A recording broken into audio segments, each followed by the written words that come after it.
Yeah. Okay. Well, it's a real pleasure to be here, in part because I think a couple years ago, if someone had said fashion and Internet Week in the same breath, most people would have thought it was a joke, and you were the punchline. Fashion, in particular, high-end fashion and luxury and established luxury brands were particularly terrible at recognizing the digital age and what was coming. And in fact, mostly did the equivalent of sticking their fingers in their ears and going, nah, nah, nah, nah, nah, every time the subject came up.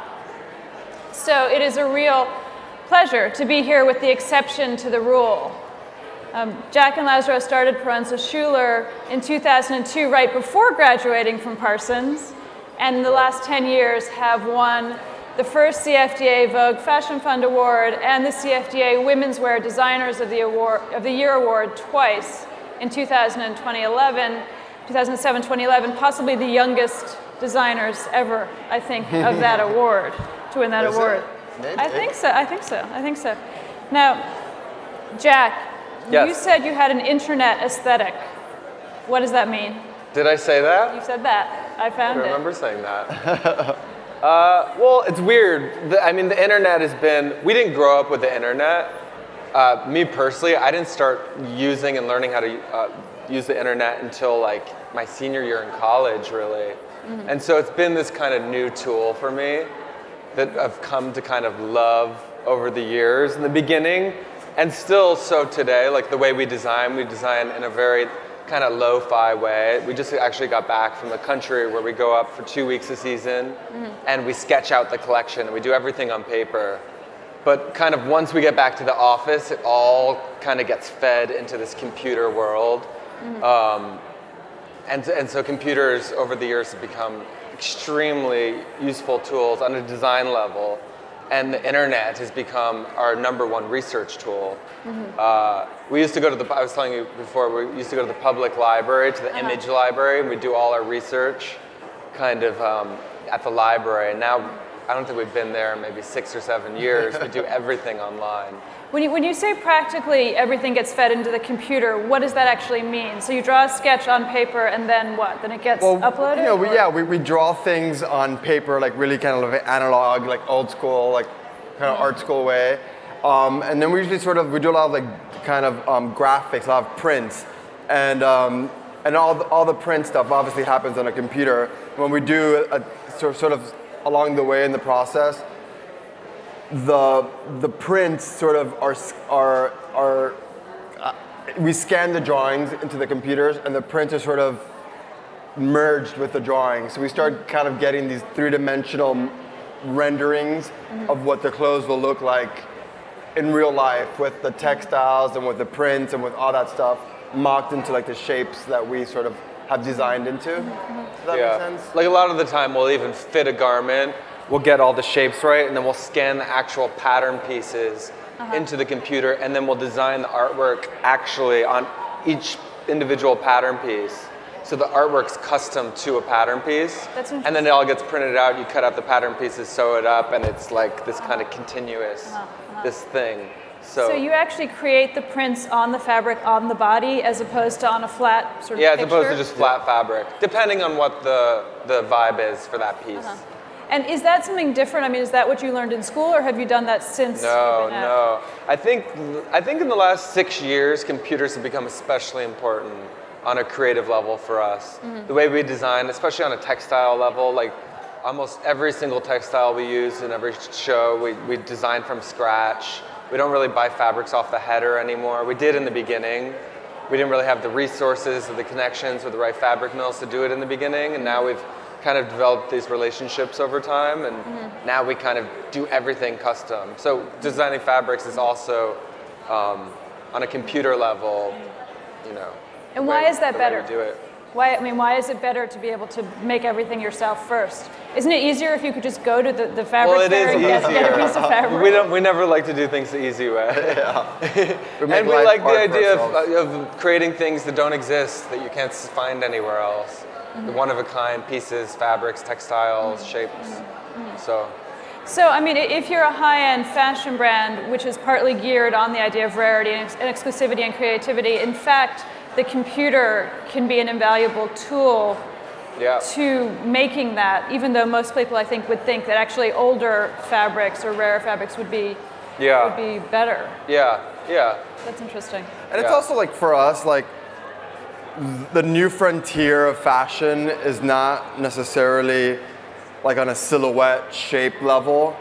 Like at the end of the day, the human body is a torso and 2 arms and 2 legs, and silhouettes have sort of been done for the most part.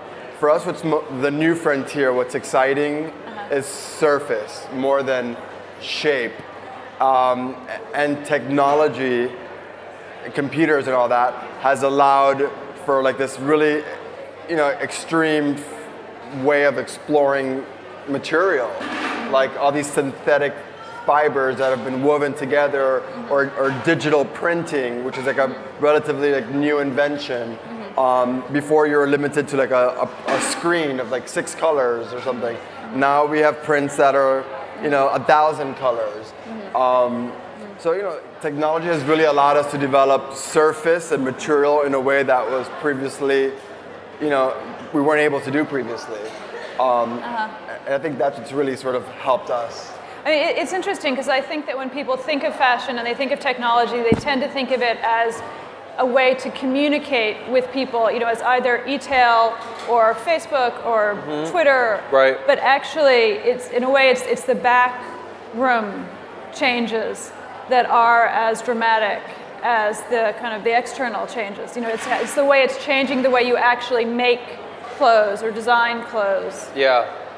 Do you think that going forward, the creating on the computer is going to become the way everyone works, designing their own textiles, this kind of thing? Yeah. I mean, as technology advances, I think there's going to be more ways we could utilize using computers. I mean, we like the mix of something that feels hand and something that feels, industrial or techy or designed on the computer, but also that mix of craft and old world. The mix of the two is what's interesting to us, that contrast. So we like there's some images showing, but last spring, for example, was I think a good mix of that. Like we did all these crocheted jackets, and they were this like bonded kind of plastic leathers, and we had them digitally laser cut out, and then they were digitally laser cut with perforations custom to the pattern piece, like I was talking before. But then they got sent to Madagascar, and they were all hand crocheted together. So I think that mix of technology with kind of an old techniques and old crafts is kind of a cool mix for us. Even the way we draw really kind of lo-fi, but then it gets kind of fed into computers, like Lazaro was saying. That mix, I think, is an important balance. You can't rely solely on computers, because for clothing and for art and stuff, there's still like a humanity to it. We think that needs to sort of exist, and a craft and a soul and a hand that needs to be present in the work. But it is the digital age. So I think what feels really new and interesting and current is the blending of like the humanity and the hand and of like the computer. When those two worlds are joined, that creates something that feels contemporary but still has soul, sort of. And that's for us what's really important.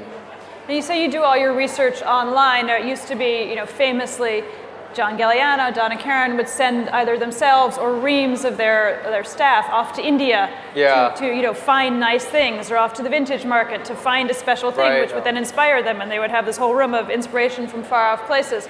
Clearly, this is a much more efficient and an inexpensive way to go about finding things. But do you lose anything by doing it all online as opposed to? I mean, we don't do it all online, and travel definitely formulated a lot of our ideas in the last couple years. I think in the last year, we've kind of been getting off of that kind of travel inspiration and leaning towards something, something that's more a little more personal and a little less descriptive even. It's harder to kind of put your finger on it. We don't want anything in the end to ever feel thematic. And sometimes you go to these countries and it's hard not to be like overly inspired by like India and the colors and the powders and the Saffron. smells. It's all about saffron. Yeah. Sometimes it's better to stay away from that stuff, we find. But now you can go to India, like you said, on your computer on an afternoon and like be in China at night. You can sort of, I think what that allows is for like sort of references to be a little more sort of dynamic and multicultural and multi-layered, and complex. Because now you can get a little from India and a little from China and a little from this and that, and like the collections become sort of these like hodgepodge of influences because you can sort of research everything now at the same time. So, I mean, talking about that, when you're online and you're doing research, are you just following your nose from one thing to another? I mean, how do you... Sometimes. I mean, there's just like a bunch of blogs that we look at. Which ones? Tumblrs. There's like this Mondo blog, this guy that does this furniture blog, and there's like a lot of jewelry on there. There's a lot of Tumblr pages. Yeah, a lot of Tumblr pages. Like anything in particular you recommend? What's that? Anything you recommend? Not off the top of my head. What's that one that we're always looking at? Just Gasoline Surf is a good one. And what's something? But does it float? But does it float? That's a good one. Yeah. Yeah, there's all these like great sort of like Tumblrs with great images, and they're sort of like our last collection was inspired by Tumblr in a way. And it was about. How so? It was about how Last spring, it was inspired by Tumblr. We're looking at the idea of collage, and of these kind of like random juxtaposition of images in traditional collage. And then we were sort of like making the connection of how Tumblr in a way is like a new form of collage. It's like it's a more contemporary version of juxtaposition of images, really. When you go through a Tumblr, it's like all these random images all kind of like don't make sense together, but somehow together they create this one visual language. Well, it's a curation of images. It creates a visual look. So it's sort of a type of new collage in a way. So that was kind of an influence in the last collection, like this idea of collage, and that's why we did all these like found photography prints and all that kind of stuff. We found all those on Tumblr. So it's creating that kind of idea, like all those finale looks with random images coming one after the other. It was like flipping through a Tumblr in a way with all these like random images. So, it was inspired by Tumblr, I guess, in the simplest form. And when you're going about creating that kind of collage imagery in your own mind, do you then express it to users, people on your website? You just relaunched your website in March. How much of what goes on behind the scenes do you then communicate outward? Say that again. How much of what goes on in terms of your creativity behind the scenes do you show to people via your website? On Twitter and Facebook, we'll show like fittings, pictures of us kind of preparing the show. We don't show too much behind the scenes because we like to keep things a little secret. And we like there to be a surprise element when we do put out our show and people see it for the first time. So we don't like to give too much away, but we share bits and pieces. We have a lot of followers. We have like 300,000 followers on Twitter, like 80-something thousand followers on Instagram. Like there's a lot of, we put out a lot of information, but we usually try to do it after the show, and we sort of try to fill in the story after the fact, as opposed to like leading up to it. We like there to be a big, in fashion, there's that moment of surprise that's, really important. But what we're also really interested in is creating like new content that's just for the internet, just for our website, or sometimes we'll put it out on Twitter. Like we've done all these GIFs with different artists. This girl, Jeanette Hayes, does all these great GIFs for us. And we like GIFs because it's just like this little weird kind of 2-second thought that you could just kind of put out there, and it doesn't even have to mean anything necessarily, but it's just kind of another way. But there's some that we've done, these funny little animated GIFs. And how do you choose the artists that you work with for that? Well, we found this girl, Jeanette Hayes, who does this. She's an artist, but she does a lot of internet kind of based art. And she's kind of known for these GIFs she does. We've collaborated with her. We do videos. We've done a bunch of stuff with Harmony Korine. We've done a couple movies with him, little short films that we've put on our website, and then it just kind of goes viral and spreads around the internet. So we're interested in like those special projects for selfish reasons as well. We like getting out of like our collection after collection rut and kind of experimenting in new mediums. So But it's how also often just a do great you do platform that? to reach out to people. How often How often a season? there's not a specific like formula. That's whenever we have an idea or inspired or we meet like a new person that we think is really interesting. They're like, oh, let's do something together. So it's really casual. How It happens pretty organically. Yeah. I mean, a lot of big brands and big companies have a kind of mill of Twitter feeds Right. or new postings, Yeah. which they do on a kind of routine schedule, Yeah. and Yeah. it feels quite like, okay, it's 5 p.m. time to put out our new Yeah. Twitter. Exactly. Do you do that, or do you feel like it needs to be much more organic? It's a little more organic for us. It's whenever it's again when we have something interesting to say or when a good moment happens and we capture it on our phones or whatever, we'll post it or when when a collection needs like more of a backstory, we'll create some content to sort of further explain the collection's intent or something. Or like a good friend of ours has been shooting our fittings since the very first collection. So we have an archive of just all these great images of models at our studio just getting dressed in the clothes. So we'll put some old images out there every once in a while, just like some little blasts. Or when things happen, like Beyonce wearing our stuff for the Super Bowl, that created like a big online sort of frenzy when something like that happens. Or we like posted the whole city when we opened our store, and people started posting them on Instagram and then reposting on our Twitter. So Authenticity is a word that often comes up in regards to, in particular, fashion and luxury and digital, and the fact that things do not feel particularly authentic. They often feel manufactured because of the desire for brands to control communications. Yeah. How do you deal with that? How important is it to you? I mean, authenticity for us is the most important thing. Like I think integrity and authenticity is what we're sort of built our brand on in a way, and independence. Those are words that we sort of like live by. Things that feel really authentic for us. We never do things really we try not to do things for like business purposes. A lot of the creative projects happen because we really do believe in them. We don't put out a handbag because it's like year 4, it's time to put out a handbag. It's like, we have a great idea. Now it's time, let's release this idea. Things happen really organically in our company. And this whole digital things happen really naturally for us. It hasn't felt like this forced endeavor. It's just kind of something we've been interested in. Sometimes you see with certain companies, it feels a bit contrived, like they've got to do some video for their website, or they've got to do some special like Twitter thing, but it's because they think they have to, whereas for us, I think it's just kind of, it's felt natural. Everyone who works in our office is for the most part really young.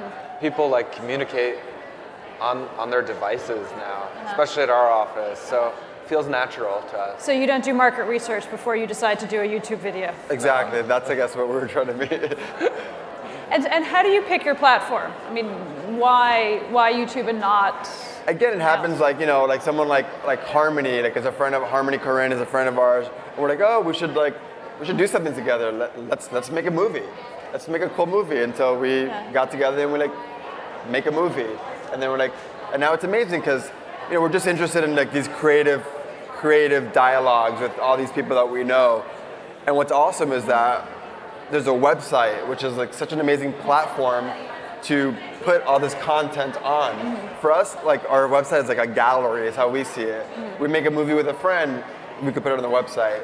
We shoot some photography with some people, let's put it on our website. We shoot a campaign with like David Sims, let's put it on our website. It's an incredible platform. And then even on an e-commerce level, it's our #1 store we sell to. In the world. I mean, it's our store, but out of all our wholesale accounts, all our large wholesale accounts, even our store uptown, I mean, it's our #1 store is online. It's where we sell the most product. It's like a gallery. For us, and we only are selling accessories on there. Yeah, We're just launching ready to wear in June. You are. So full ready to wear. Yeah, collection. it's been a little bit trickier to figure out just because there's sizes and there's a fit, whereas bags, you could be a 2 or a 10, you can carry the same exact bag. Yeah. So we've been working out some kinks and we're ready to launch in June. So we're getting excited for that. But you had your e-commerce store before you had your flagship store on Madison. So did you learn anything from your online store that you then applied to your first full store? Well, just the success of accessories and how much easier really it is to sell accessories and clothing in terms of stock and in terms of like sizes and in terms of all that. Like we started the online thing with accessories, and that went really well. So we sort of realized there's a big market for that for us. So when we started our store, we initially focused on the accessories and made that easily available and like kind of like, easily displayed. And then we sort of like, and then the clothing thing happened organically afterwards. And then also with the online thing, then that's how that started. We started the accessories, and then the clothing came a little bit later. So did that surprise you, the strength of accessories or the popularity of accessories? Did you not expect that? We did not expect that. It's always so hard to know, especially launching accessories for the first time. It's so hard to anticipate if it's going to be a hit or a flop. It can go in so many different directions. So we were surprised that it was so successful from the start, and started with a cult following. It was like a slow but steady growth. And again, because there's no like sort of things aren't done with market research before. It wasn't like, there's for bags now. Let's put out a bag because there's this need for bags. It's going to be a success because there's this void. It wasn't like that. It was more like, we have an idea for a bag. Let's do a bag. And then we don't like to put things out there until we feel like we have something to say about it. Yeah. And we wanted but the time when we put out that first PS1 bag, it was at a time when we wanted like the anti-it bag, really. Yeah. It was at a time when all the bags were covered in locks and chains and hardware, and we wanted something that felt like a little more discreet, a little stripped down. And at the time, it just felt right, and it felt like that was something that we had to say. So we don't, in general, like to put things out there, new products, new content, unless it feels like it's kind of from the heart. I think the audience sees that. I think at the end of the day, people can see authenticity. People can see integrity. People can see when things have soul. I think like our audience really can see that. It doesn't feel natural for us to do things unless we really believe in them. I think that's what sets like a brand like ours apart from like a lot of these bigger sort of mass brands, is that things that come from our company really do have an authenticity to them and like and soul, and that's important especially today. Do you guys tweet yourselves? Do we what? Do you tweet? Tweet ourselves. We're involved in the tweeting process. It's a collaborative effort. Yeah. We've got like a great team of people, and one person How in particular. authentic are your tweets? What's that? How authentic are your tweets? I'm pretty authentic. They're pretty authentic, yeah. I would say pretty authentic. And how much communication do you actually do with your kind of user base or your consumer base digitally? How much of a two-way street is it? Digitally, sorry. Do you communicate with people either via Facebook? Yeah. Where they comment and you comment back. Right. Yeah. Definitely. We'll kind of retweet things. They'll post things. We'll retweet it. It's this kind of back and forth communication for sure. We communicate in so many different ways though. There's like visual communication with the ad campaign. There's like the Facebook communication. There's like the Instagram communication. There's YouTube. We have like huge mailing list that we send out like blasts all the time, and people respond to that. We're constantly sort of engaged with our audience as much as possible. In some forms, sort of are two-way, and some forms are much more one-way. But yeah, I think it's important to communicate with your audience as much as possible. And how do you differentiate between what you do on each platform? How do you differentiate those communications? I think some things like, something like Twitter, it's so of the moment. Like you post something, people are going to read it once and it's going to disappear and it's never going to be seen again. So it's a lot less committal. You can do things with a lot less like thought behind it. Something like an ad campaign. An ad campaign, or like those GIFs we were talking about. Just like a little thought. It doesn't have to be so thought out.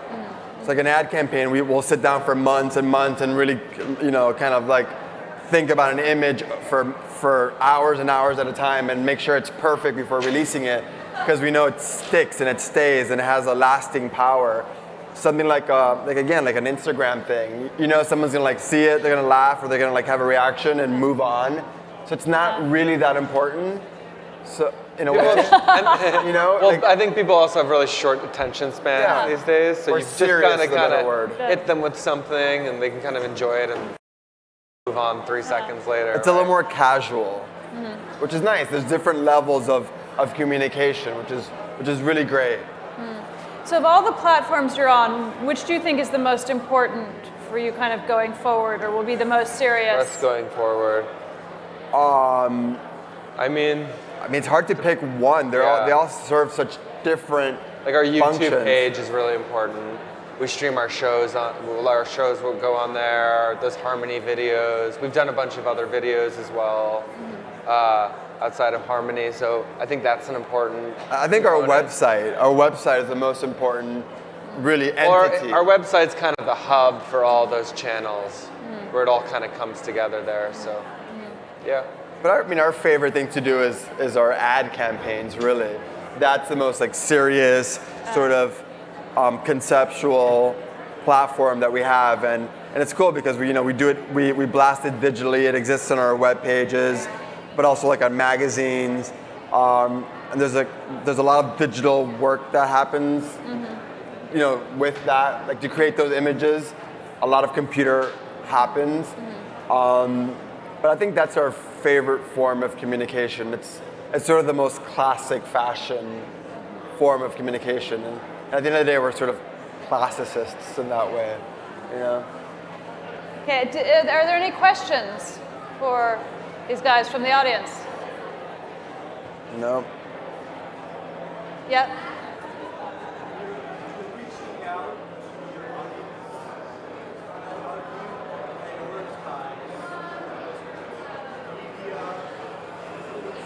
Can you hear him?